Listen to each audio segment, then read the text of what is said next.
और एक बार जिससे प्रेम हो जाता है, उससे भेद मिट जाता है, एकता महसूस होती है। जिनसे प्रेम करते हैं उनसे मैं अलग नहीं।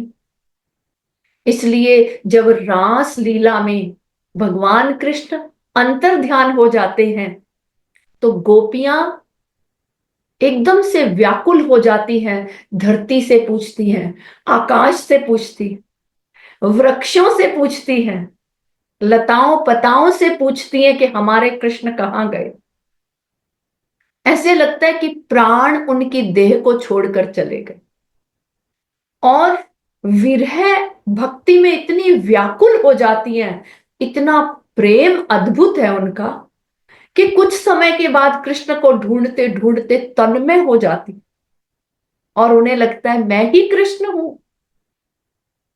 गोपियों को लगता है मैं ही कृष्ण हूं, कृष्णमय हो जाती हैं। कोई पूतना का वध कर रही है, कोई गिरिराज पर्वत को धारण करती है। आओ ब्रिजवासियों आओ, गोवर्धन पर्वत के नीचे आके रक्षा करो, और गिरिराज धारण कर लेती। कोई कालिये नाग के ऊपर कालिया नाग को नथने लगती, कोई दावाग्नि का पान करने लगती, कोई माखन चोरी की लीला कर रही, कोई कन्हैया को माखन खिला रही। तो उनके अंदर कृष्णमय हो जाता है, भूल जाती है। जो 7 स्तर है, तो छठे स्तर पर मैं गोपी हूं, ये भी भूल जाती है। और छठा स्तर जैसे ही पार किया, वो आत्मा के स्तर पे आ जाती, आत्मा में रमण करती है, और मैं ही कृष्ण हूं, मैं ही कृष्ण। ऐसी जो गोविंद ने लीलाएं की हैं, अनेक लीलाएं गोपियां करने लगी। जय गुरुदेव एवरीवन। जय गुरुदेव। मेरा नाम विप्रा है। अ, हम लोग जैसे आपको पता है नारद भक्ति सूत्र सुन रहे हैं। और ऐसा लग रहा है नारद भक्ति सूत्र शुरू होते ही जैसे हवा में एक भक्ति, प्रेम, वो गुरु की कृपा, वो और अनुभव, वो तो होती है हमेशा, पर और अनुभव होने लगी है। एक बार श्री वेद व्यास जी ने नारद जी से पूछा था, लोगों को मुक्ति चाहिए, मुक्ति के तो बहुत रास्ते हैं, किसी भी रास्ते पे चल सकते हैं, पर जिस मुक्ति के रास्ते में भक्ति आती है, वो ऐसा रास्ता होता है जिसमें रस आ जाता है, उस मुक्ति में भी रस आ जाते हैं। तो ये भक्ति क्या है? तो नारद जी ने जो कहा, वो नारद भक्ति सूत्र में हम जो सुन रहे हैं, और आज उसी भक्ति की कथा सुनाने, उस प्रेम के बारे में हमें बताने हमारे साथ साध्वी राधा रानी जी जुड़ी हैं। आज अक्षय तृतीया का दिन है। मैं तो यही कहूंगी, बिना गुरु के कृपा के, उनका साथ जो आज हमें मिला है, वो मिल ही नहीं सकता था अगर गुरु की, ऐसा लग रहा है जैसे गुरु ने प्लान कर रखा था। मेरे पास कहाँ से ये अरेंज हो गया मैं खुद भी नहीं जानती, पर मैं बहुत ग्रेटफुल हूँ। साध्वी जी को इनवाइट करने से पहले एक छोटा सा इंट्रोडक्शन ममता जी उनके बारे में देंगी, then we will listen to Sadhvi ji. हाँ जी ममता जी। जय गुरुदेव ऑल। साध्वी जी, राधा रानी जी, जिनके नाम के अर्थ में ही प्रेम और भक्ति दोनों समाये हुए हैं। और जैसे कि विप्रा जी ने बताया, गुरुदेव ने हमें नारद भक्ति सूत्र चल रहा है, उसी दौरान हमें इतना बड़ा लाभ दे रहे हैं, देते चले आ रहे हैं। तो ऐसे साध्वी जी का मैं ज्ञान की पूरी टीम की ओर से तहे दिल से स्वागत करती हूँ। आदरणीय साध्वी जी, इनका परिचय तो हम क्या दे सकते हैं, लेकिन जो भी थोड़ा बहुत ज्ञात ज्ञात है वो मैं बता रही हूँ। साध्वी जी 2003 से आर्ट ऑफ लिविंग के, जिसे हम बीडीएस के नाम से भी जानते हैं, ऐसे वैदिक धर्म संस्थान के साथ जुड़ी हुई है और फुल टाइम मेंबर है। अपना पूरा जीवन उन्होंने समर्पित कर दिया है इस पथ पर। अपना तो समर्पित किया ही है, लेकिन लाखों लोगों को उन्होंने प्रभावित किया है अपनी सेवा, साधना, सत्संग, समाज कल्याण की भावना से। देश विदेश में वो जा चुकी है, यही पथ पर चल के यूके, अमेरिका, कनाडा और बहुत सारे देशों में जाके अनेक लोगों को उन्होंने प्रभावित किया है। और 2006 में इनको जो हमने देखा कि बचपन से ही आध्यात्मिकता से लगाव था, तो गुरुदेव ने इनका बिन शर्ती प्रेम और इतनी साधना, इतनी श्रद्धा को देख के भागवत डिस्कोर्स के लिए और सहज के लिए ब्लेस किया और लाभ मिलने लगा लोगों को। और हम भी आज बहुत ही भाग्यशाली हैं कि जिन्होंने अपना पूरा जीवन इतना समर्पित कर दिया है और योगा, ध्यान, सत्संग के लिए वो घूम रही है, अपना कोई स्वार्थ नहीं है। ऐसी साध्वी जी आज यहाँ पधारी है, तो ये हमारे सौभाग्य है। जय गुरुदेव साध्वी जी। जय गुरुदेव। सभी को अक्षय तृतीया की बहुत बहुत बधाई। जय गुरु। आज हमारे यहाँ वृंदावन में अक्षय तृतीया की तो धूम मची हुई है। कहते हैं वृंदावन जो है ना, ब्रिज धाम में जो भागवत की शुरुआत है, वहां भक्ति नृत्य कर रहे हैं। तो छोटी सी एक बात अक्षय तृतीया से जुड़ी हुई बताऊंगी। साल में सिर्फ अक्षय तृतीया के दिन बिहारी जी के चरण दर्शन होते हैं। वो क्यों होते हैं? क्योंकि कृष्ण भगवान के माता पिता ने कहा कि हमें सारे तीर्थों के दर्शन करने हैं। तो कृष्ण भगवान ने कहा कि इस वृद्धावस्था में आप इतने कठिन तीर्थ में कैसे जाएंगे। बहुत कठिन थी उस समय की तीर्थ यात्रा। ना गाड़ी थी, ना ट्रेन थी, ना कोई साधन थे। आज तो बहुत साधन है। तो उन्होंने कहा कि मैं सभी तीर्थों को ब्रिज भूमि में बुला ले, और आप ब्रिज भूमि के पूरे ब्रिज मंडल में जब दर्शन करेंगे तो ब्रह्मांड के सारे तीर्थों के दर्शन हो जाए। तो श्री बद्रीनाथ जी को बिहारी जी के चरणों में बुलाए। तो आज के दिन बिहारी जी के चरण दर्शन करने से बद्रीनाथ जी के दर्शन होते हैं और अक्षय पुण्य की प्राप्ति होती है। तो ये जो भक्ति की धारा वृंदावन में बह रही है, और आज इसी भक्ति की धारा से हम सब जुड़ेंगे। तो गुरुदेव की कृपा से आपके बीच नारद भक्ति सूत्र का बहुत सुंदर ये कार्यक्रम चल रहा है। आज हम सेकंड चैप्टर के ऊपर थोड़ा चर्चा करेंगे। तो सेकंड चैप्टर में कहते हैं प्रेम की अभिव्यक्ति। वैसे तो प्रेम कोई मैटीरियलिस्टिक सब्जेक्ट नहीं है जिसको हम इन आंखों से देख पाए, उसको अनुभव किया जा सकता है। तो नारद जी ने बहुत सुंदर बताया है कि प्रेम को अभिव्यक्त कैसे कर सकते।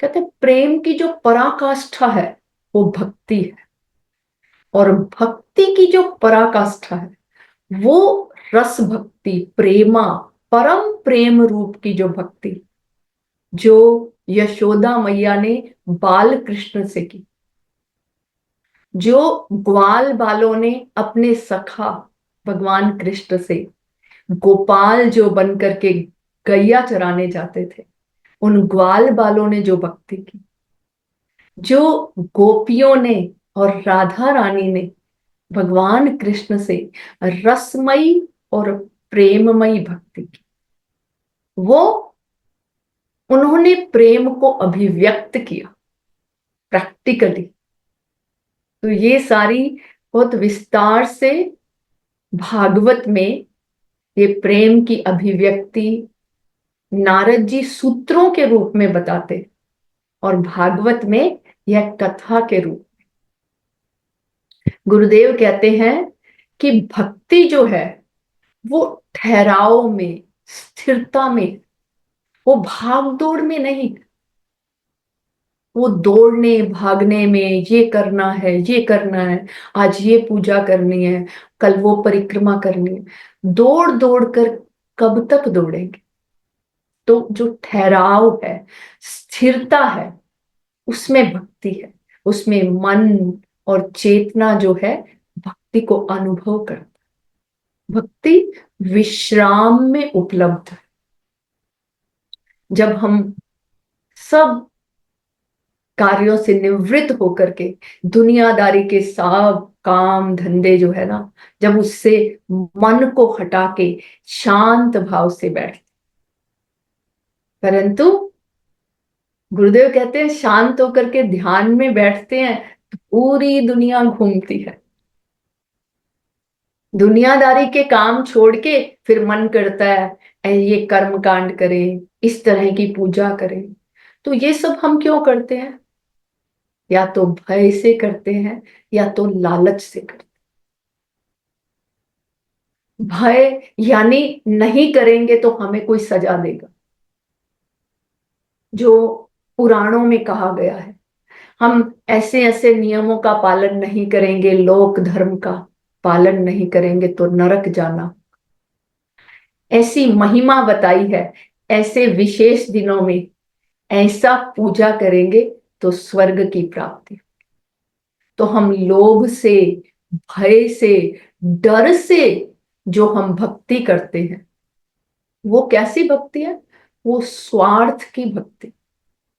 कुछ पाने के लिए हम भक्ति कर रहे हैं, तो हमारा फोकस वो महिमा से जो प्राप्त होने वाला है उस पर है, भगवान पर नहीं। केंद्र तो भक्ति में भगवान होने चाहिए। और गुरुदेव कहते हैं जब दुनियादारी का कोई काम नहीं, शादी विवाह नहीं, कोई विशेष प्रोग्राम नहीं, तब हम सोचते हैं चलो सत्संग में जाए, चलो थोड़ा कुछ भक्ति कर लें, वृंदावन में जाके दर्शन कर।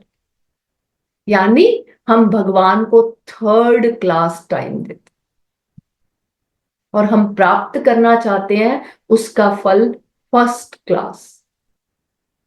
How do you possible? क्या यह संभव है कि हम थर्ड क्लास टाइम डिवोट करके उसका फल फर्स्ट क्लास पा सकते? फॉर एग्जाम्पल, यशोदा मैया ने कौन सा टाइम दिया बाल कृष्ण को?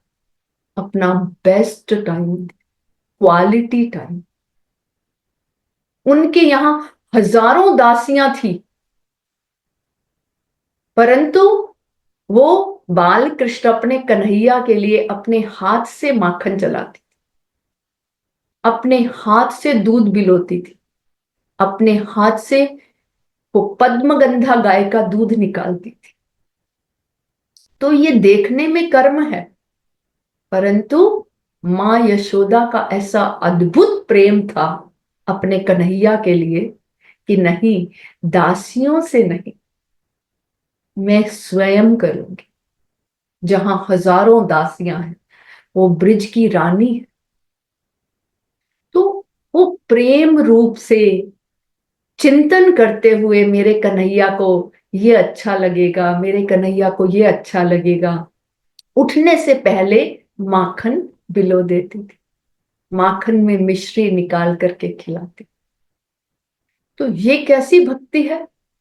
निस्वार्थ भक्ति है, प्रेममय रस भक्ति कहते हैं। तो इस भक्ति में हमें डूबना है जिसमें हमारा अपने लिए कोई स्वार्थ नहीं, उसी का जो फल है, क्योंकि भक्ति स्वयं सिद्ध है। तो सारी सिद्धियां, अष्ट निधियां, अष्ट सिद्धियां, नव निधियां चरणों में लौटती, जो ऐसी परम प्रेम रूपा भक्ति करती, जिसमें प्रेम ही प्रेम है, जिसमें उस एक्टिविटी, उस जो क्रिया कर रहे हैं उसके बदले में मुझे कुछ नहीं चाहिए। इसी को परम धर्म कहा। जैसे कहते हैं ना कि हम भक्ति कर रहे हैं और इधर वृंदावन में आ गए, तो गुरुदेव कहते हैं कि धार्मिकता के नाम पर गंभीर हो जाते हैं, उत्साह से दूर हो जाते हैं, बिल्कुल चेहरा लटका करके, इतनी गंभीरता कि भक्ति यानी ऐसा है कि हमें हंसना नहीं, हमें बोलना नहीं, बिल्कुल गंभीर। बोले वो तो सच्चिदानंद रूप है, सच्चिदानंद रूपाय विश्वोत्पत्त्यादि हेतवे तापत्रय विनाशाय श्री कृष्णाय वयं नुमः। वो कैसे है? सत्य, चित्त और आनंद रूप। सत्य किसे कहते हैं? जिसका कभी नाश नहीं, ऐसे सत्य स्वरूप जो अविनाशी है, शाश्वत है, सनातन है। और चित्त कहते हैं प्रकाश रूप, जो सभी को प्रकाश तो देते हैं, उन्हें किसी से प्रकाश लेने की जरूरत, ऐसे वो प्रकाश रूप है। और आनंद रूप, आनंद का मतलब है जिसका कोई विपरीत शब्द नहीं, ब्रह्मानंद, परमानंद, है ना, जिसके सामने विश्वानंद अणु हो जाए। तो ऐसे वो सच्चिदानंद रूप है। उनका हम भक्ति करें, उनका हम चिंतन करें, और हमारे चेहरे पर एक झलक भी ना हो उस उत्साह की, उस प्रेम की, उस आनंद की। तो गुरुदेव कहते हैं ऐसे डिप्रेस्ड नहीं होना है, निरुत्साहित नहीं होना है। उस प्रेम रूप सच्चिदानंद का यदि हम चिंतन करते हैं तो हमारे मुख पर उत्साह हो, उनके जैसी मुस्कान हो, आनंद की अभिव्यक्ति हो। वो सच्चिदानंद है, तीनों प्रकार के ताप का नाश करता है। और उनकी एक मुस्कान से इस सृष्टि का सृजन हो जाता है। वो शांत हो जाए तो इस सृष्टि का पालन हो जाए, और थोड़ा अपनी भौं को टेढ़ा कर दे तो प्रलय हो जाए। इतनी छोटी सी हरकत से इतनी बड़ी सृष्टि और ब्रह्मांड का सृष्टि, स्थिति और प्रलय। तो ऐसे जो सच्चिदानंद रूप है, उनको हम प्रणाम करें, उनको हम प्रेम करें और उनकी ही भक्ति करें। तो हम क्या करते हैं? हम जगत से जुड़ते हैं तो दुखी हो जाते हैं, क्योंकि जगत में जड़ता है। पर इस जगत को बनाने वाले जो जगदीश हैं, जो परमानंद है, उनसे जब हम जुड़ते हैं तो हमें आनंद की अभिव्यक्ति, आनंद की अनुभूति होनी चाहिए। वो मस्ती आनी चाहिए जो भगवान ने यशोदा मैया के साथ की, ग्वाल बालों के साथ की, लाइव। तो भगवान ने तो अपनी सारी लीलाएं यहां अवतार लेकर के लाइव करके बताई। और मेरे गोविंद का आप जन्म से देखिए, मुस्कुराता हुआ चेहरा, चाहे जितनी बड़ी बड़ी चुनौतियां आई, जेल में जन्म हुआ तब से वो जो मनमोहिनी मुस्कान है अंतिम दिवस तक बनी रही। इसलिए कृष्ण भगवान की मुस्काती हुई जो छवि है वो हमें ऐसा आकर्षित कर लेती है। तो वो सच्चिदानंद परम आनंद स्वरूप। इसलिए जब हम भक्ति में डूब जाते हैं तो हमारा फिर मन नहीं लगता है। किसमें मन नहीं लगता? इस जगत के कामों में मन नहीं।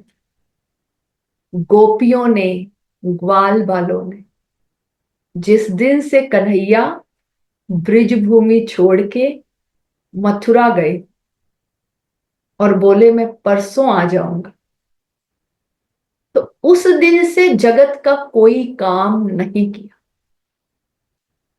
उनके साथ थे तो साथ साथ में मस्ती में करते थे, परंतु जिस दिन से भगवान मथुरा चले गए उनके प्रेम में मतवाले हो गए।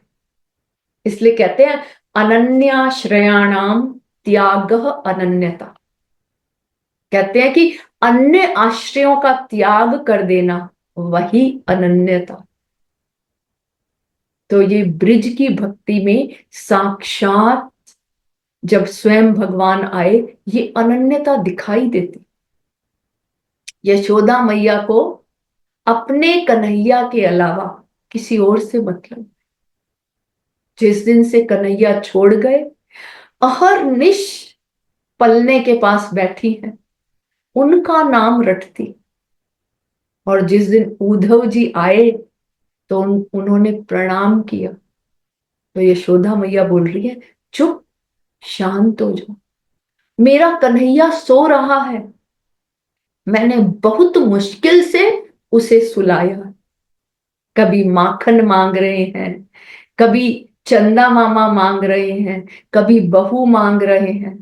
आज मुझे बहुत परेशान कर दिया और बहुत मुश्किल से मैंने लोरियां सुना के सुलाया। उद्धव जी हैरान हो गए, जिस कृष्ण को मैं मथुरा में छोड़ के आया हूं वो यशोदा मैया के पल्ले में कैसे झूल रहे। उन्होंने कहा हमें भी कन्हैया के दर्शन करा। और जैसे ही चदरिया हटाई तो बेहोश होके गिर गई। मैं भी बावरी हूं, कन्हैया तो मुझे छोड़ के बरसों हो गए चले गए, परसों की कह के, और मैं बावरी हूं। यानी उन्होंने किसी और का आश्रय नहीं लिया। अन्य आश्रयाणाम त्याग अनन्यता, अन्य आश्रयों को त्याग दिया, यही उनकी अनन्य भक्ति है, न अन्य। गोपियों ने जब उद्धव जी से उनको ज्ञान प्राप्त हुआ, जो देवगुरु बृहस्पति के शिष्य ज्ञानियों में शिरोमणि, तो गोपियों को समझा रहे, गोपियां तुम क्यों इतनी मतवारी बावरी हो रही हो, वो तो निर्गुण निराकार कण कण में व्याप्त है, वो ऐसा ईश्वर, वो इस जगत का नियंता जगदाधार कण कण में है, तो तुम्हारे पास भी है। तो गोपियां कहती हैं हमें तो तुम्हारे ईश्वर से कोई मतलब नहीं, हम तो एक उस कन्हैया को जानती हैं। मन न हुते 10-20, एक हुतो जो गयो श्याम संग, को आराधे ईस।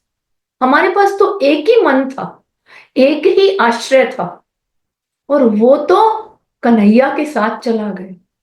अब तुम कहते हो ईश्वर की आराधना करो, तो कौन से मन से हम ईश्वर की आराधना करें, ये बताइए। जब मन ही श्याम के संग चला गया तो मन तो 10-20 नहीं होते। आप कहते हैं वो निर्गुण निराकार है, तो यदि वो निर्गुण निराकार है तो उन्होंने कैसे मटकी की, वो माखन की मटकी को छीके से उतारा? अगर उसके हाथ नहीं है तो कैसे मटकी को उतारा? उसका मुख नहीं है तो कैसे माखन खाया? उसके यदि पैर नहीं है तो वो कैसे चल करके गायों को चराने गए?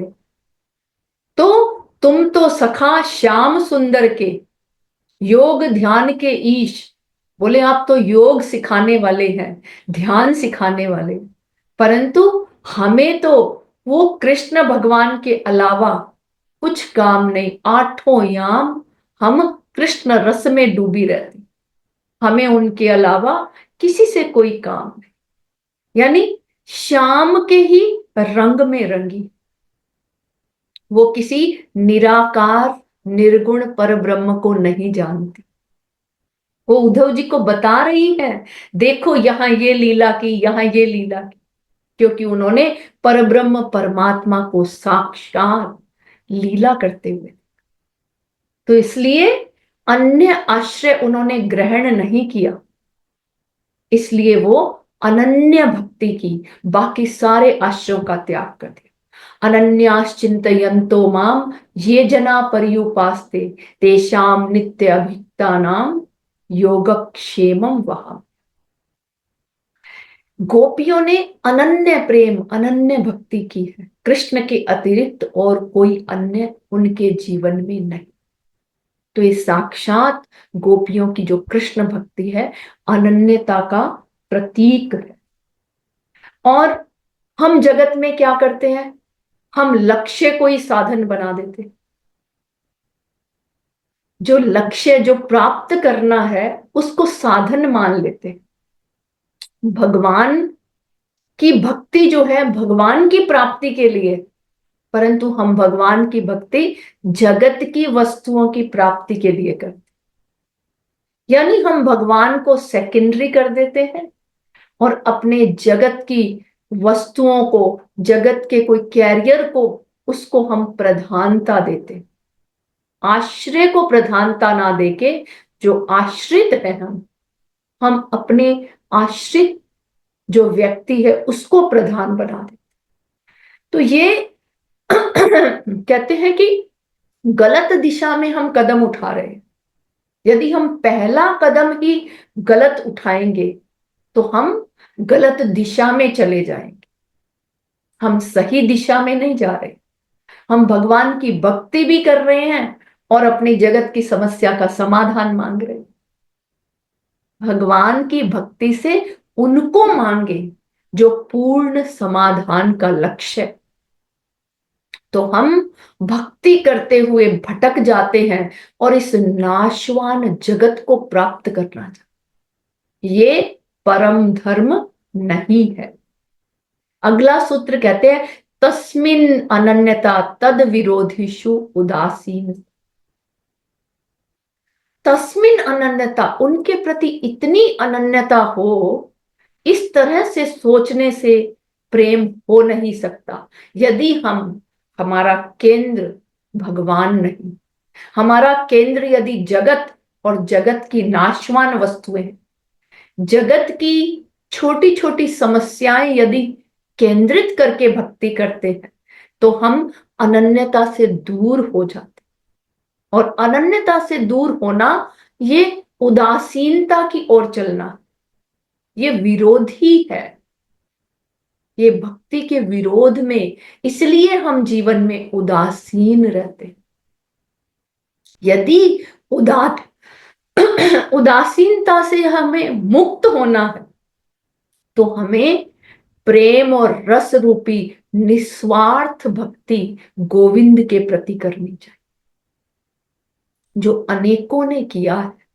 और अनेकों ने, मीरा का देखी, मेरे तो गिरिधर गोपाल दूसरो ना कोई, जाके सिर मोर मुकुट मेरो पति सोई। एक राजघराने की रानी है वो, कौन सा सुख और वैभव उनके पास नहीं, परंतु न अन्य, उन्होंने अनन्य भक्ति की गोविंद की और गोविंद के उस रूप को माना। उन्होंने जो सिर पर मोर पिच्छ धारण करते हैं, मेरे तो गिरिधर गोपाल दूसरो ना कोई, भगवान के किसी और रूप को नहीं माना, जाके सिर मोर मुकुट मेरो पति सोई। शादी हो गई, उनको पति ना मान के मेरे गोविंद को, द्वारिकाधीश को पति मान। और यदि हमारी भक्ति प्रेम और रसपूर्ण निस्वार्थ है तो इसी जगत में, इसी कलयुग में गोविंद ने रजवाड़ों के रीति रिवाजों से मीरा से विवाह किया, साक्षात हाजिर होकर के। तो यही भक्ति का सूत्र बताते हैं तस्मिन अनन्यता तद विरोधिषु उदासीन। यदि हम अनन्य भक्ति में प्रतिष्ठित नहीं है तो हम उसके विरोध में, जो उसकी विरोधी भक्ति है, वो उदासीनता की ओर हम चलते हैं, वो विपरीत दिशा है। और एक बार जिससे प्रेम हो जाता है उससे भेद मिट जाता है, एकता महसूस होती है। जिनसे प्रेम करते हैं उनसे मैं अलग नहीं। इसलिए जब रास लीला में भगवान कृष्ण अंतर ध्यान हो जाते हैं तो गोपियां एकदम से व्याकुल हो जाती हैं, धरती से पूछती हैं, आकाश से पूछती, वृक्षों से पूछती हैं, लताओं पताओं से पूछती हैं कि हमारे कृष्ण कहाँ गए। ऐसे लगता है कि प्राण उनकी देह को छोड़कर चले गए। और विरह भक्ति में इतनी व्याकुल हो जाती हैं, इतना प्रेम अद्भुत है उनका, कि कुछ समय के बाद कृष्ण को ढूंढते ढूंढते तन्मय हो जाती, और उन्हें लगता है मैं ही कृष्ण हूं। गोपियों को लगता है मैं ही कृष्ण हूं, कृष्णमय हो जाती हैं। कोई पूतना का वध कर रही है, कोई गिरिराज पर्वत को धारण करती है, आओ ब्रिजवासियों आओ, गोवर्धन पर्वत के नीचे आके रक्षा करो, और गिरिराज धारण कर लेती।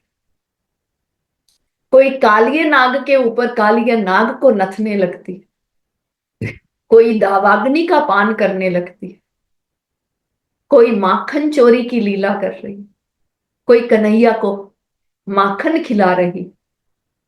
तो उनके अंदर कृष्णमय हो जाता है, भूल जाती।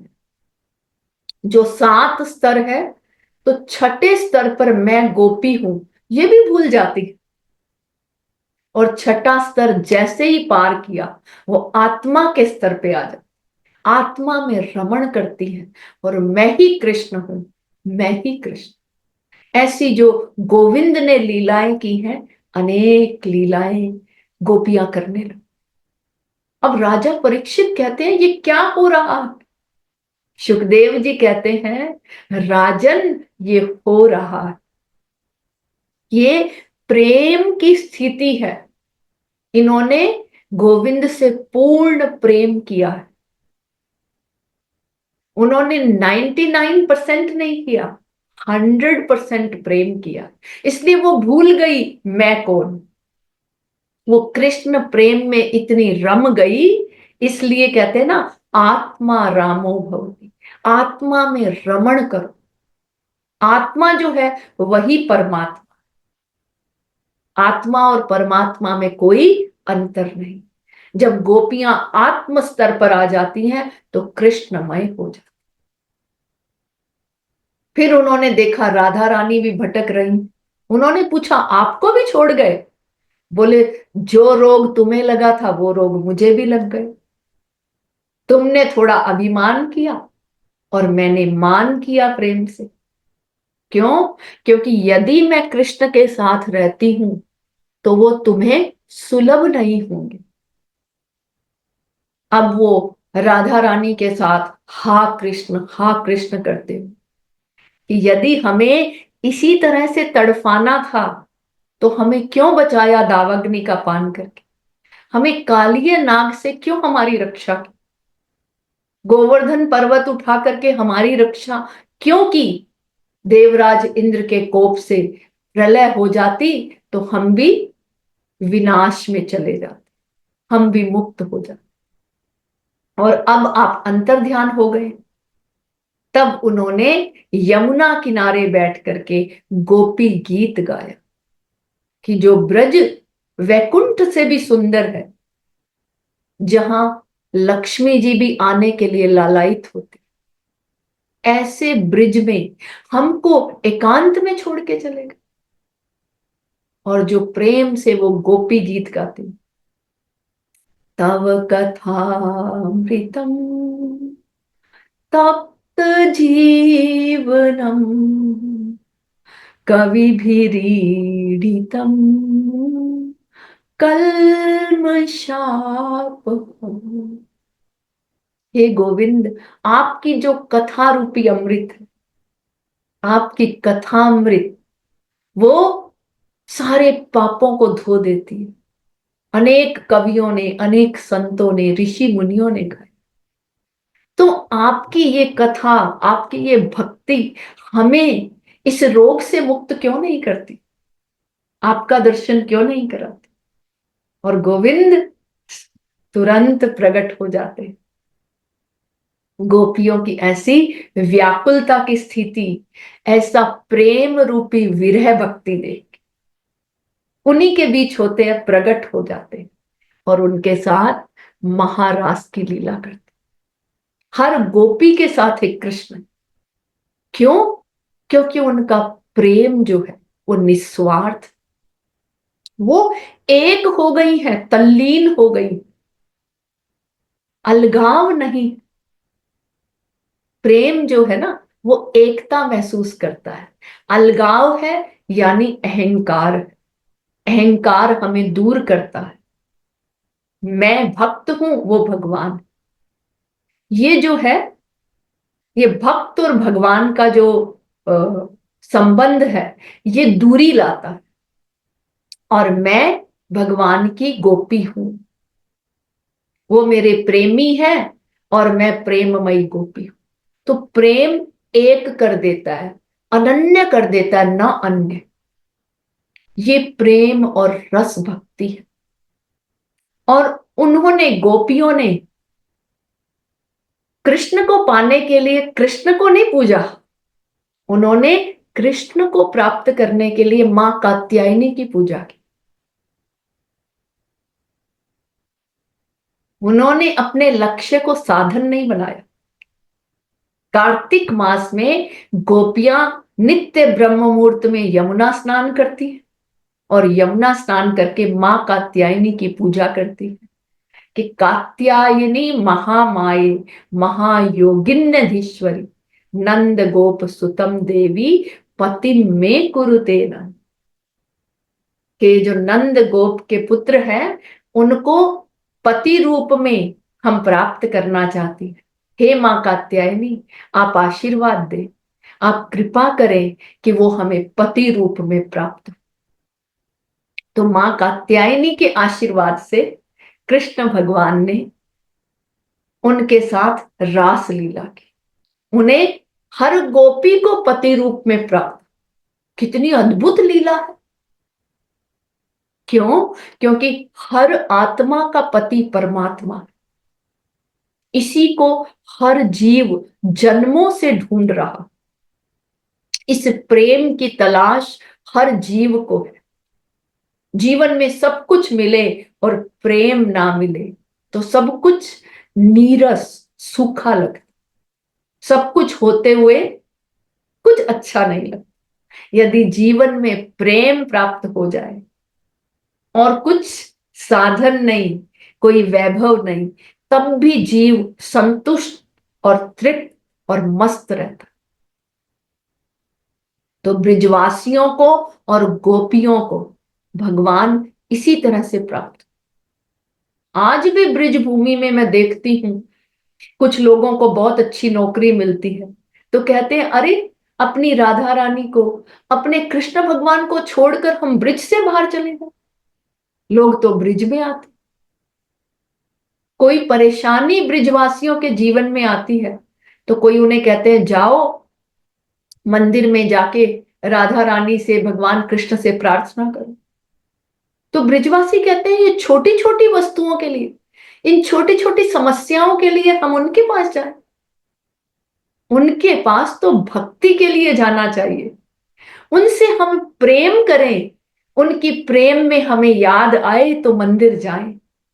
और हम छोटी छोटी समस्याएं आई, किसी ने कहा मंगल और शनि का तुम्हारे ऊपर प्रकोप है, तो हम मंदिर दौड़ लगाते, हनुमान जी के मंदिर जाएंगे, उनका चक्कर लगाएंगे, प्रार्थना करेंगे कि हमें ये मंगल और शनि के दुष्प्रभाव से मुक्त करें। परंतु गोपियों की भक्ति ऐसी नहीं। ये जो भी चुनौती, जो भी कष्ट है, इस देह को है, इस शरीर को है, इस मन को है, ये तो यही रह जाने। शरीर और मनोमय जगत को इतना महत्व नहीं देते। वो अपनी आत्मा को हमेशा गोविंद के चरणों में रमा के रखते। गोविंद के चरणों का जो प्रेम है, जो भक्ति है, कण कण में उनके अंदर ये भक्ति निहित। इसलिए गोपिन के सम भक्त ना होई, शिव अज जिनकी पद रज चाह। शिव जी और ब्रह्मा जी भी जिनकी पद रज चाहते हैं, चरणों की मिट्टी को यहां धारण करना चाहिए। क्योंकि गोपियों ने कैसा प्रेम किया है। एक बार कृष्ण भगवान ने पेट दर्द की लीला की, क्योंकि पटरानियां हमेशा प्रश्न करती थी। वो कहती थी कि हम इतनी भक्ति करती हैं, इतने गुण हैं, हम इतनी सुंदर हैं, फिर भी सब राधा कृष्ण क्यों कहते हैं? गोपियों की भक्ति को श्रेष्ठ क्यों बताते? तो मेरे गोविंद ने पेट दर्द की लीला की और पलंग पर लोट पोट हो रहे। जब लोट पोट हो रहे हैं तो उसी समय नारद जी आ जाते हैं। सारी रानियां पटरानियां अनेक प्रकार की औषधि ला रही, परंतु किसी औषधि से, किसी दवा से पेट दर्द अच्छा नहीं। नारद जी आए, बोले आप तो स्वयं वैद्यों के नारायण हैं, आप ही बताइए कि आपके पेट दर्द की क्या औषधि हो। तो वो कहते हैं कि कोई अपने चरणों की रज यानी मिट्टी दे दे तो वो लगाने से मेरा पेट दर्द अच्छा हो जाएगा। अच्छा, आपके यहाँ तो 16,108 रानियां और पटरानियां हैं, मैं अभी लेकर आया। मेरे गोविंद ने, द्वारिकाधीश ने स्वर्ण का पात्र दिया, जल्दी लेकर आओ नारदे। जैसे ही पटरानियों के पास गए तो पटरानियां कहती है, नारदे आपको कुछ भान है कि नहीं? आप तो देवताओं के ऋषि हो, आपने हमें ज्ञान देना चाहिए कि पति के चरणों की रज लेनी चाहिए। पति को पत्नी अपने चरणों की रज देगी तो नरक में भी ठोर नहीं मिलेगी। 16,108 रानियों पटरानियों के पास गए और ज्ञान सुन के आ गए। गोविंद ने कहा, कहाँ है रज? उन्होंने पात्र उल्टा करके बताया, मुझे तो सबने ज्ञान दिया कि नरक में भी जगह नहीं मिलेगी, पति को कैसे दे दें अपने चरणों की। मेरे गोविंद ने कहा, जल्दी ब्रिज भूमि में जाओ, गोपियों के पास, राधा रानी के पास। नारद जी के पास एक विशेष विद्या थी, जहां जब सोचते थे उसी लोक में उसी क्षण पहुंच जाते। उन्हें कोई टिकट वीजा जरूरत नहीं था, संकल्प से पहुंच जाते थे। जैसे ही सोचा ब्रिज भूमि में पहुंच गए और दौड़ते दौड़ते राधा रानी गोपियां आई, हमारे प्राण वल्लभ, हमारे प्राणनाथ कैसे? तो वो क्या कह रहे हैं, अरे वैसे तो ठीक है, थोड़ा पेट दर्द है। अरे पेट दर्द है, पेट दर्द की औषधि क्या है मगर? बोले कोई चरणों की रज दे दे तो वो लगाने से पेट दर्द अच्छा हो जाए। राधा रानी ने भर भर के दे दिया वो बर्तन, गोपियां भर भर के ले आए। तो नारद जी कह रहे हैं नरक में भी ठोर नहीं मिलेगी। तो क्या कह रहे हैं? तो वो ये कह रहे हैं, शीश के मोल मिले तो ले लूं, प्रीतम के दुख सारे, चिंता क्या इन प्राणों की जो प्राण पति परवारे, एक जन्म क्या लाख जन्म में घोर नरक में जाऊं, पर मेरे उन प्रियतम का रोम न दुखने पाए। आप एक जन्म की बात करते हैं, लाख जन्म मैं घोर नरक में जाऊं, पर मेरे उन प्रियतम का रोम न दुखने। शीश काट के भी दे दूं, शीश के मोल मिले तो ले लूं, प्रीतम के दुख। ये है सच्चा प्रेम, इसे कहते हैं भक्ति, रस भक्ति। भगवान से ऐसी भक्ति करनी चाहिए जिसमें लेश मात्र स्वार्थ। इसलिए गोविंद कहते हैं, मैं ऋणी हूं गोपियों का। गोपियों ने जो मुझसे प्रेम किया है, मैं कितना भी कर लूं, मैं उस प्रेम का ऋण नहीं चुका सकता। रास और महारास के बाद भगवान कृष्ण ने गोपियों से कहा, मैं उऋण नहीं हो सकता तुम्हारे प्रेम। तो ये है भक्ति। इसलिए अन्य आश्रयाणाम त्यागो अनन्यता, अन्य आश्रयों को त्याग दो, तब जीवन में प्रेम बढ़ता। ग्वाल बालों ने, यशोदा मैया ने, गोपियों ने सारे आश्रयों को त्याग दिया, एकमात्र उनके गिरिधर गोपाल। ये जो अनन्य भाव है ये बहुत जरूरी है। अपनापन, गोपियों का अपनापन, पूरा अधिकार था, ये हमारे हैं। अपनी तरफ से अपना मानना और उसमें संशय नहीं कर। भागवत में एक जगह आया है, जब माता देवहूति कपिल मुनि को व्यासपीठ पे बिठाती है और उनसे प्रश्न करती है कि मेरी जो वृत्तियां हैं, मेरी जो इंद्रियां चारों तरफ भागती हैं दसों दिशाओं, इनको मैं वश में कैसे करूं और इस मन को एकाग्र कैसे करूं। ये मन तो एकाग्र नहीं होता, वश में नहीं। तो कपिल मुनि कहते हैं, माता, भक्ति की 3 धाराएं हैं। इन भक्ति की 3 धाराओं को अपने जीवन में उतारो। पहली धारा है विश्वास, अटूट विश्वास हो उनके प्रति कि मैंने उनसे जो भी कहा है, प्रार्थना की है, वो मेरी पूरी होगी। और वो साक्षात हाजिर नाजिर है। जैसे मीरा का विश्वास, मीरा को पूर्ण विश्वास था वो मेरे पति हैं, इसलिए उन्होंने कांता भाव से भक्ति की और मेरे गोविंद ने उनसे विवाह किया। द्रौपदी को पूर्ण विश्वास था कि मेरे गोविंद मेरी रक्षा निश्चय करेंगे, इसलिए चीर हरण हो रहा था। और जैसे ही द्रौपदी ने मेरे गोविंद को पुकारा तो सारी बीच नारी है कि नारी बीच सारी, सारी ही की नारी है कि नारी ही की सारी।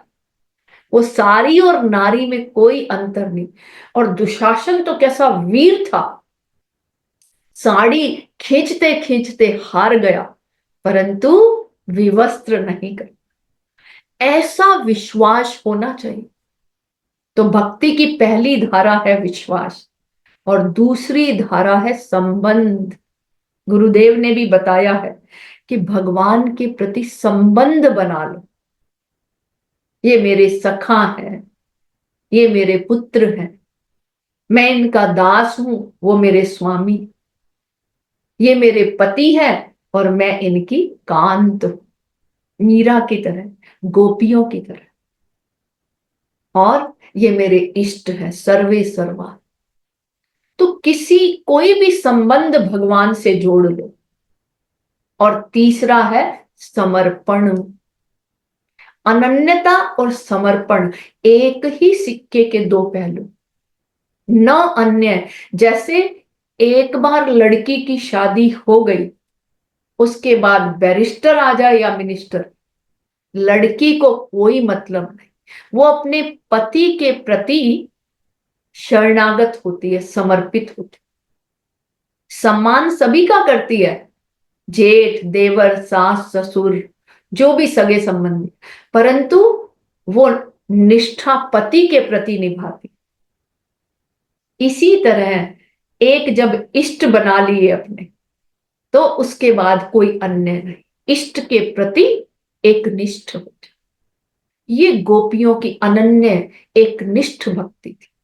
मीरा जी की ऐसी एक निष्ठ भक्ति। यशोदा मैया, कन्हैया चले गए परंतु नित्य प्रति वो माखन बनाती है, नित्य प्रति उनको भोग लगाती है, नित्य प्रति उनको लोरी सुनाती, जैसे कि कन्हैया यही। तो ये जो अनन्यता है, अनन्य भाव, ये अपनेपन के लिए, ये प्रेम भक्ति के लिए बहुत जरूरी है। और अपनी तरफ से अपना मानना है, संशय नहीं कर। संशय करेंगे तो उदासीनता की तरफ जाएंगे, जो अनन्य भक्ति के विरोधी। और यदि विश्वास होगा पूर्ण और अटल, तो जब हम प्रेम करेंगे तो गोविंद भी प्रेम देंगे, वो भी प्रेम मानेंगे। और उन्होंने अनेकों को इस प्रेम का उत्तर दिया, इस कलयुग में भी दिया, दूसरे युगों की तो बात क्या। तो ऐसा प्रेम हो कि जिसमें ना समझी ना हो, ना समझी की वजह से अज्ञान और दुख होता है। और जब विश्वास होता है तो वो प्रेम वहां बना रहता। इसलिए लोक वेदेशु तद अनुकूल आचरणम तद विरोधीशु उदासीन। तो गुरुदेव कहते हैं गोपियों ने भक्ति भी की, परंतु जब शरद पूर्णिमा की रात्रि को रास रचाया उससे पहले गोपियों ने लोक धर्म और वैदिक धर्म का पालन किया। जो जगत के नियम है, भोजन के नियम, सोने के नियम, लोक धर्म के नियम, वो सब नियम शास्त्रों के अनुकूल बने। और शास्त्र सैकड़ों वर्ष तक जो अनुभव किया ऋषि मुनियों ने, उन्होंने शास्त्र बनाए, उस विषय पर महारत हासिल की। अनेक प्रकार के शास्त्र है, गणित शास्त्र, भूगोल शास्त्र, ज्योतिष शास्त्र, विज्ञान शास्त्र, ऐसे ही अध्यात्म का शास्त्र। तो हमें भक्ति भी करनी है, प्रेम भी करना है। प्रेम में नियम नहीं, प्रेम नियम से ऊपर है, कर्म कांड में नियम। परंतु फिर भी लोक और वैदिक धर्म, लोक धर्म जो है, उसमें सोने के नियम है, भोजन के नियम, उनको पालन नहीं करेंगे, कुछ भी खाएंगे तो बीमार हो जाएंगे, बीमार हो जाएंगे तो भक्ति में बाधा आएगी। गुरुदेव अंजलि बना के कहते हैं कि इतना सा हमारा पेट है, तो हमें एक समय में अधिक से अधिक इतना भोजन करना चाहिए। यदि इससे अधिक करते हैं तो वो अपाच्य हो जाता है। अपाच्य होने से सुबह उठने से खट्टी डकारें आएंगी, और यही पाप है, ये हमें भक्ति से दूर ले जाएगा। तो इसलिए लौकिक और वैदिक धर्म के अनुकूल आचरण भी करना है, उसके विरोध में नहीं जाना, और फिर अनन्य भक्ति भी करनी। भक्ति आत्मा का विषय है, और ये सब लोक और वैदिक धर्म, ये शरीर, सांस, मन, बुद्धि, चित्त और अहंकार के स्तर तक ये सब काम कर। तो ये साथ साथ चलता है। शरीर के और मन के ऊपर नियम, ये लोक धर्म के, और जो भक्ति, ये आत्मा का विषय। इसलिए भवतु निश्चय दाढ़र्याम ऊर्ध्वम शास्त्र रक्षण। तो गुरुदेव कह रहे हैं शास्त्र हमारी रक्षा करते हैं जब हम शास्त्र की रक्षा करते। धर्म रक्षति इति रक्षति। हम धर्म की रक्षा करते हैं तो धर्म हमारी रक्षा करता। इसलिए शास्त्र सम्मत जीवन हो, वो सद जीवन होता है, वो हमें मंजिल की ओर ले जाता है। इसलिए अनुभवी व्यक्तियों ने जिस बात को सिद्ध किया है, उसका भी जीवन में पालन हो। जीवन में एक निश्चित रूटीन, मध्यम, ना ज्यादा जाग करके हम कुछ प्राप्त कर सकते हैं, ना ज्यादा सो करके, ना ज्यादा भोजन करके और ना भूखा रहकर, मध्यम मार्ग का हम अनुसरण करें। तो गोपियों ने भी मध्यम मार्ग को पाया, मध्यम मार्ग का पालन करके मेरे गोविंद को साक्षात प्राप्त किया। इसलिए अन्यथा पातिव्या शंकया, वो गुरुदेव कह रहे हैं यदि लौकिक और वैदिक धर्म के अनुकूल आचरण नहीं करेंगे तो गिरने की आशंका है, हम पतित हो जाएंगे, उस मार्ग से गिर जाएंगे, फिर हम मंजिल प्राप्त नहीं कर पाएंगे। जैसे गोपियों ने प्रेम किया है विशुद्ध, उन्होंने पाखंड नहीं किया, उन्होंने भगवान कृष्ण को अपना आश्रय माना और स्वयं को आश्रित, तो उन्होंने प्रधानता मेरे गोविंद को दी। यदि वो अपने आप को प्रधानता देती तो उनका प्रेम ये भक्ति नहीं बनता, वो वेश्या के जैसा प्रेम हो जाता, उस मार्ग से वो पतित हो जाती। परंतु उनका आश्रय उन्होंने मेरे गोविंद को माना, इसलिए उनकी भक्ति सफल हो गई और मेरे गोविंद भी गदगद हो गए। गोविंद भी कहते हैं मैं पूर्ण नहीं हो पाऊंगा, ये तो अनवरत बहता रहेगा, ऐसा रस है। समय हो जाए तो मुझे बताइएगा। इसमें उन्होंने कहा, नारद जी ने नारद भक्ति सूत्र में बहुत सारे सूत्र बताए, और उसके अलावा शांडिल्य जी, पाराशर जी और गर्ग ऋषि जी ने भी अनेक भक्ति के मार्ग बताए। किसी ने कहा कि गोविंद की कथा गाओ, जैसे माता पिता दादा दादी एक बालक की बात करते करते ऐसे खो जाते हैं कि घंटों पता नहीं कहाँ चले गए। इसी तरह से यशोदा मैया बाल कृष्ण की बात करते करते घंटों कहाँ चले गए, दिन रात कहाँ चले गए, उन्हें होश नहीं। तो इसी तरह से गर्ग जो संहिता में गर्ग ऋषि कौन है? यादवों के आचार्य, यादवों यानी यदुवंश जिसमें कृष्ण ने अवतार लिया। तो वो कहते हैं ये जो कथा कहना है प्रेम से, इस प्रेममयी कथा में जब बाल लीलाएं मेरे गोविंद की सुनाते हैं तो जीव अपने आप को भूल जाता है, वो आत्मा से परमात्मा से जुड़ जाता है, उसकी आत्मा परमात्मा की लीलाओं में मंत्र मुग्ध मोहित हो जाती।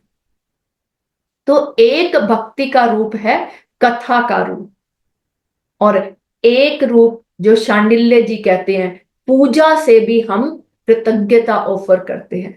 पूजा के प्रति अनुराग होना ये भी भक्ति है। पूर्णता से जो जन्म ले, कृतज्ञता ऑफर करना, जैसे भगवान हमारे लिए कर रहे हैं, अनेक प्रकार के फूल फल सब्जियां, अनेक प्रकार के पक्षी अनेक मंत्र का उच्चारण करते हैं, अनेक राग और संगीत सुना। तो ये जो पूजा है ये भी एक प्रकार की भक्ति है, कथा कहना ये भी एक प्रकार की भक्ति है। और शांडिल्य ऋषि की पद्धति है जैसे तैसे प्रेममय होकर के कर दो।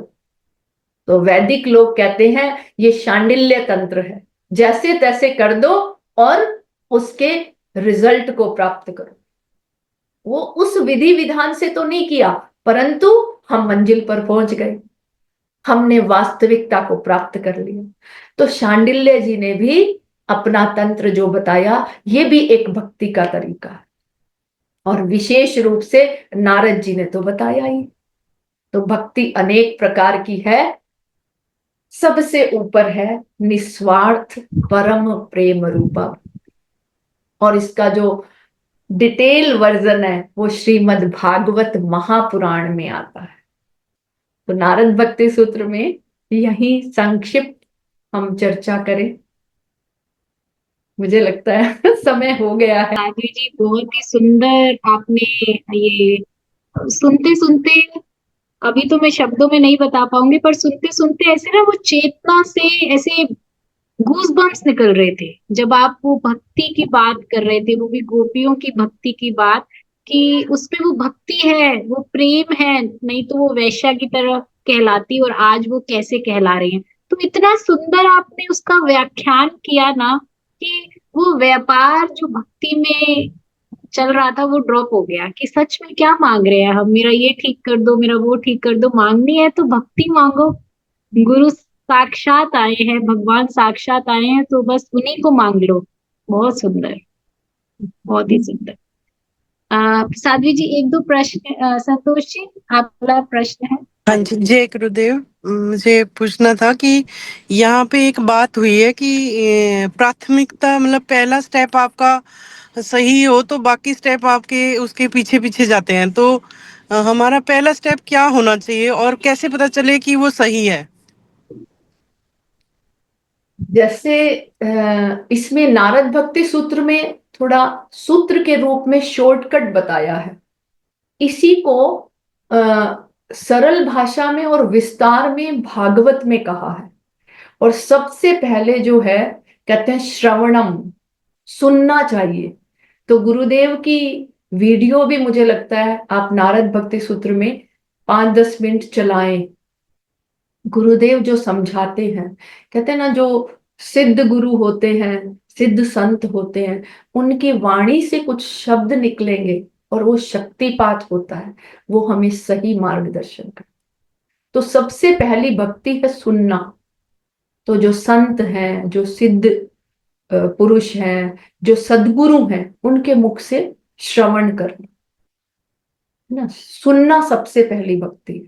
और सुन के उस पर चलना, उस ज्ञान को अपने जीवन में जीना। जैसे हैप्पीनेस प्रोग्राम में गुरुदेव 5 सूत्र बताते हैं। उसमें सबसे इंपॉर्टेंट है accept the people and situation as they. तो सही दिशा वही है जो हमारे वेद शास्त्र कहते हैं, जो संत पंथ कहते हैं। तो गुरुदेव हमें बहुत ही सरल भाषा में समझाते हैं और उसके अनुसार पहला है ही श्रवण भक्ति। पहला कदम हम श्रवण भक्ति शुरू करेंगे तो धीरे धीरे हम सही दिशा में चले जाएंगे। बहुत सुंदर।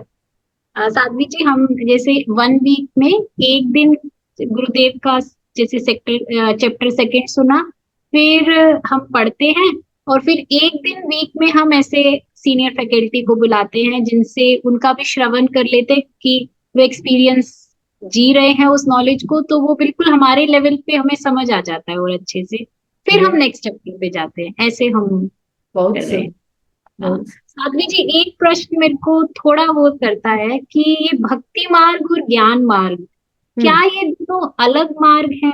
पहले तो सिर्फ भक्ति जानी थी, ज्ञान अब समझ में आने लगा है, लेकिन ज्ञान से जीवन के बहुत से प्रश्न जो इस मटेरियल लाइफ में जो प्रश्न होते हैं वो बैठते जा रहे हैं। कोई भी प्रश्न उठता है, ज्ञान उसका जवाब दे देता है। तो क्या ज्ञान भक्ति को पूर्ण कर रहा है, या ये दोनों अलग अलग रास्ते हैं? किसी एक रास्ते को लेना, या दोनों रास्ते साथ में चलते हैं? साथ साथ चलते हैं। ज्ञान का मतलब है इस मार्ग के बारे में जानकारी।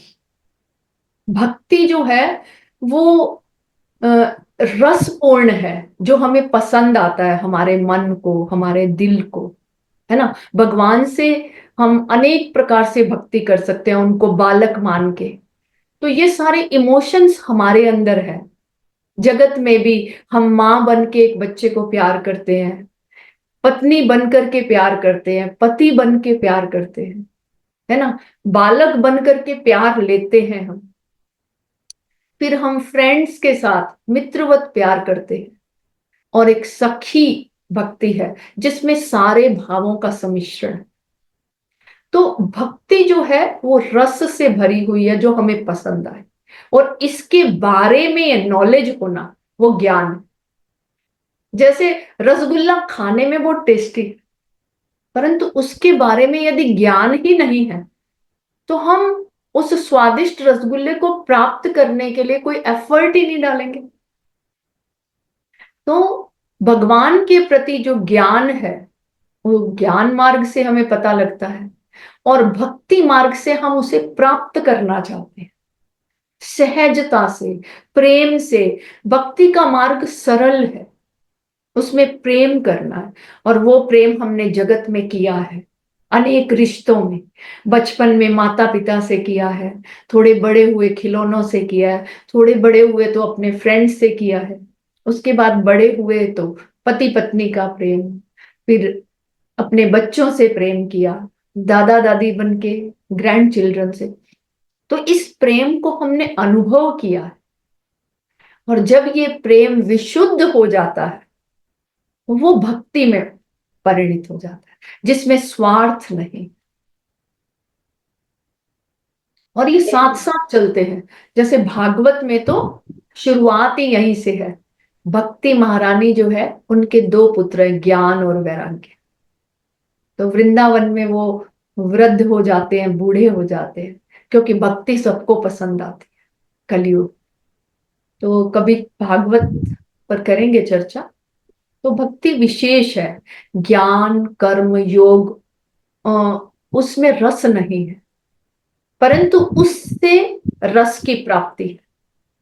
वो ऐसे साधन है, वो हमें भक्ति और रस की ओर ले जाएंगे। मीरा जी ने पहले योग की साधना की, फिर संगीत की साधना की, फिर भक्ति में कैसी वो प्रतिष्ठित हो। तो ये सब हमें भक्ति की ओर ही ले जाता है, प्रेम की ओर ही ले जाता है। नहीं तो फिर मीनिंगलेस है ज्ञान योग प्रेम, जो भक्ति में ना ले जाए।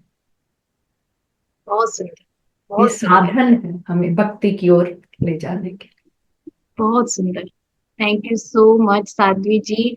आपने एकदम, मेरे पास बहुत प्रश्न थे, लेकिन आपने जो अभी बोला शुरू में, उसमें मेरे वो सारे अनन्यास चिंता ही वाला तो मेरा बहुत बड़ा प्रश्न था कि एक तत्व अभ्यास कैसे, क्या बोलना, यहाँ क्या समझा रहे हैं।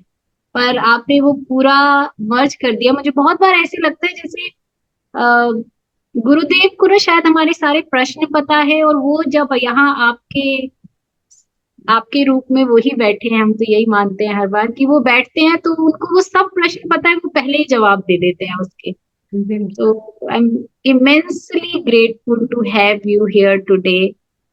और किसी को कुछ पूछना है, कुछ बोलना है तो अनम्यूट कर सकते हैं। से ऑनलाइन होगी तो चंद्र प्रभा जी से कहिएगा आप सबको कनेक्ट करें। हाँ जी, तो ऑनलाइन भागवत कथा 7 डेज की होती है, बहुत आनंद आएगा। बिल्कुल। हम वैसे ये सेशन तो इसीलिए हमने रखा था कि वृंदावन में हम भागवतम करने वाले थे, भागवतम कथा साध्वी जी के साथ, पर वो थोड़ा पोस्टपोन हुई है। पर जब आप ये वीडियो देखेंगे तो यहाँ चंद्र प्रभा जी का नंबर होगा। जिसका भी इंटरेस्ट है भागवतम कथा सुनने का, उस रस को, उस भक्ति को, वो है हमारे अंदर, लेकिन वो कथा सुनते सुनते वो और उजागर हो जाती है। तो हम उनको अपना एक कांटेक्ट दे के छोड़ सकते हैं, जब भी होगी ऑनलाइन वो हमें कनेक्ट कर देंगे कि इस समय में है। और ऑनलाइन है तो आप कहीं भी सुन रहे हो इस वीडियो को, आप बस एक नंबर उनको मैसेज कर दीजिए अपना, और वो आपको जोड़ लेगी कथा में। विप्रा जी सभी दुबई से जुड़े हैं या अलग अलग जगह से ये जुड़े हैं? अलग इंडिया में और बाहर से बहुत जगह से ये जुड़ते हैं, और फिर यूट्यूब पे भी जाती है जब ये वीडियो। अभी हमने लास्ट एक कथा ऐसे ही चंद्र प्रभा जी ने करवाई थी ऑनलाइन, बहुत लोग देश विदेश से वहीं जुड़े थे। Very good, very good. तो जब भी नेक्स्ट कथा होगी तो आपको इन्फॉर्म करेंगे चंद्र प्रभा जी, और फिर हाँ जी, सभी आनंद लेंगे। ठीक है। बिल्कुल बिल्कुल अक्षय तृतीया का आज विशेष दिन, दीदी चर्चा हो गई। जय गुरुदेव। जय आपने गुरुदेव। भक्ति से चल के ज्ञान में आए थे, आपने दोबारा भक्ति में हमें डुबो दिया है। बचपन में महारास देखी थी 8-9 साल की उम्र में वृंदावन में ही। आज लगा कि वो महारास आपने आंखों के सामने दोबारा वो प्रकट करा दिया है। हम भी गोपी हैं, कृष्ण रासलीला में हम भी मस्त हो गए, तल्लीन हो बिल्कुल। गए। शुक्राने दीदी, कृष्ण हमारे अंग संग है, अंग संग है, अंग संग है। गाने दीदी, शुक्राने। ओके। जय गुरुदेव टू ऑल। जय गुरुदेव, thank you so much, thank you. Lokendra ji आप कुछ कह रहे हैं? नहीं दीदी, मैं तो आपसे ये कहना चाह रही थी कि कल से संयम चालू हो जाएगा, तो ये इसका आगे हाँ कैसे हाँ, वो हम बात कर लेंगे। ठीक है, कल से हम thank you Sadhvi ji, thank you so much. जय Gurudev, thanks to all of you. मिलते हैं जय फिर कभी गुरुदेव, दोबारा। जय Gurudev. Bless you all. Thank you. जय गुरुदेव। मैं